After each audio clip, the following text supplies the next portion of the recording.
Day 16 of 100 days to read through the New Testament. Today is Matthew 23 and Matthew 24, starting in chapter 23.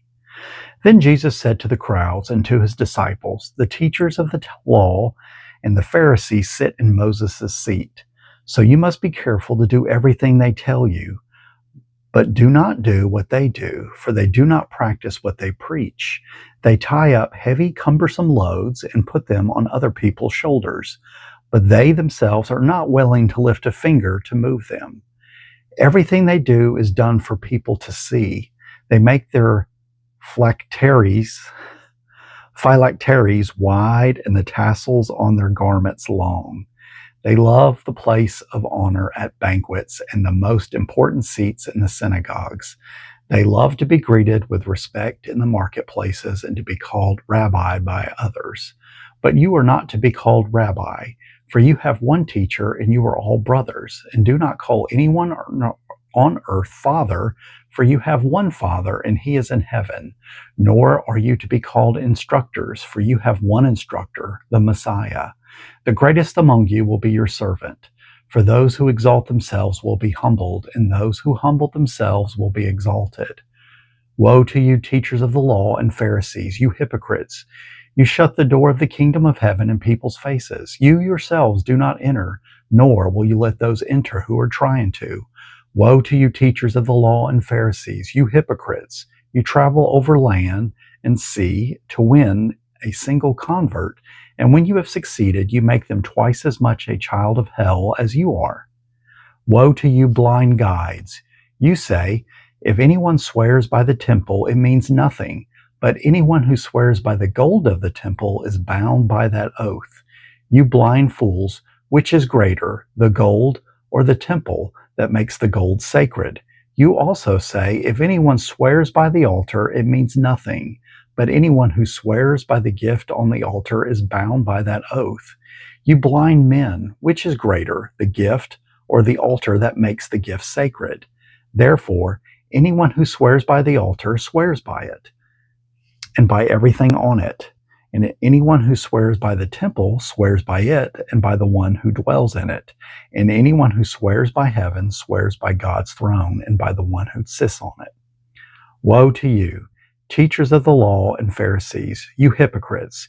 You give a tenth of your spices, mint, dill, and cumin, but you have neglected the more important matters of the law, justice, mercy, and faithfulness.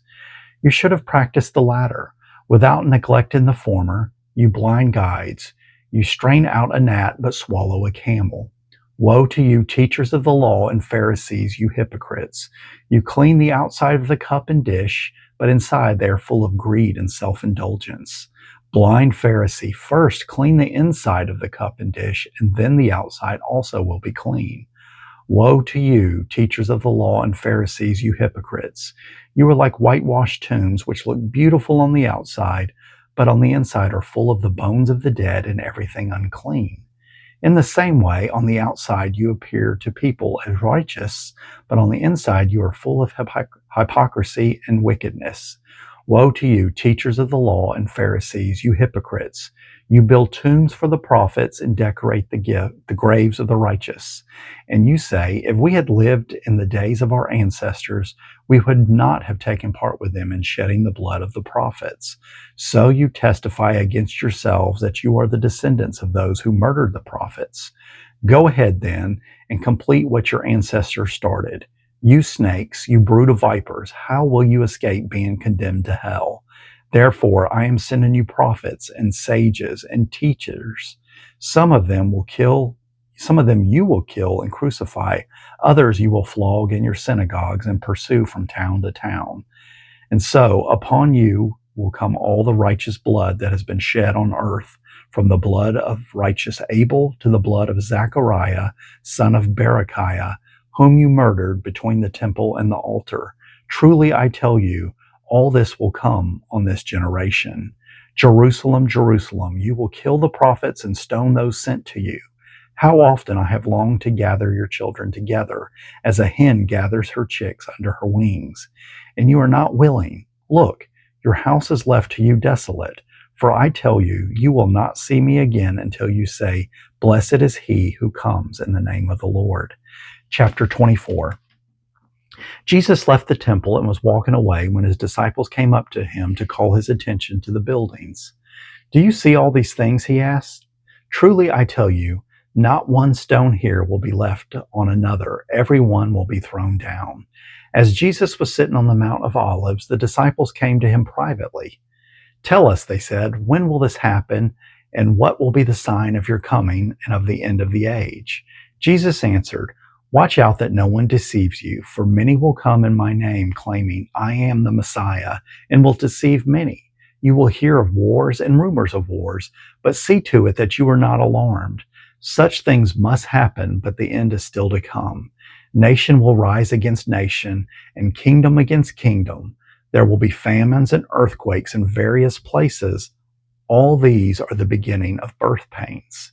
Then you will be handed over to be persecuted and put to death, and you will be hated by all nations because of me. At that time, many will turn away from the faith and will betray and hate each other, and many false prophets will appear and deceive many people. Because of the increase of wickedness, the love of most will grow cold, but the one who stands firm to the end will be saved. And this is gospel of the kingdom will be preached in the whole world as a testimony to all nations, and then the end will come. So when you see standing in the holy place the abomination that causes desolation, spoken of through the prophet Daniel, let the reader understand that. Then let those who are in Judea flee to the mountains. Let no one in the housetop go down to take anything out of the house. Let no one in the field go back to get their cloak. How dreadful it will be in those days for pregnant women and nursing mothers. Pray that your flight will not take place in winter or on the Sabbath, for then there will be great distress, unequaled from the beginning of the world until now, and never to be equaled again. If those days had not been cut short, no one would survive, but for the sake of the elect, those days will be shortened. At that time, if anyone says to you, 'Look, here is the Messiah,' or 'There he is,' do not believe it. For false messiahs and false prophets will appear and perform great signs and wonders to deceive, if possible, even the elect. See, I have told you ahead of time. So if anyone tells you, 'There he is out in the wilderness,' do not go out. Or 'Here he is in the inner rooms,' do not believe it. For as lightning that comes from the east is visible even in the west, so will be the coming of the Son of Man. Wherever there is a carcass, there the vultures will gather. Immediately after the distress of those days, the sun will be darkened, and the moon will not give its light. The stars will fall from the sky, and the heavenly bodies will be shaken. Then will appear the sign of the Son of Man in heaven, and then all the peoples of the earth will mourn when they see the Son of Man coming on the clouds of heaven with power and great glory. And he will send his angels with a loud trumpet call, and they will gather his elect from the four winds, from one end of the heavens to the other. Now learn this lesson from the fig tree. As soon as its twigs get tender and its leaves come out, you will know that summer is near. Even so, when you see all these things, you know that it is near, right at the door. Truly, I tell you, this generation will certainly not pass away until all these things have happened. Heaven and earth will pass away, but my words will never pass away. But about that day or hour, no one knows, not even the angels in heaven, nor the Son, but only the Father. As it was in the days of Noah, so it will be at the coming of the Son of Man. For in the days before the flood, people were eating and drinking, marrying and giving in marriage, up to the day Noah entered the ark. And they knew nothing about what would happen until the flood came and took them all away. That is how it will be at the coming of the Son of Man. 2 men will be in the field, one will be taken and the other left. 2 women will be grinding with a hand mill, one will be taken and the other left. Therefore, keep watch, because you do not know on what day your Lord will come. But understand this, if the owner of the house had known at what time of night the thief was coming, he would have kept watch and would not have let his house be broken into. So you also must be ready, because the Son of Man will come at an hour when you do not expect him. When then is the faithful and wise servant whom the master has put in charge of the servants in his household to give them their food at the proper time? It will be good for the servant whose master finds him doing so when he returns. Truly, I tell you, he will be put in charge of all his possessions. But suppose that servant is wicked and says to himself, "My master is staying away a long time." He then begins to beat his fellow servants and to eat and drink with drunkards. The master of that servant will come on a day when he does not expect him, and at an hour he is not aware of. He will cut him to pieces and assign him a place with the hypocrites, where there will be weeping and gnashing of teeth. That's day 16, Matthew 23 and Matthew 24. Thanks for listening. I hope you join me tomorrow.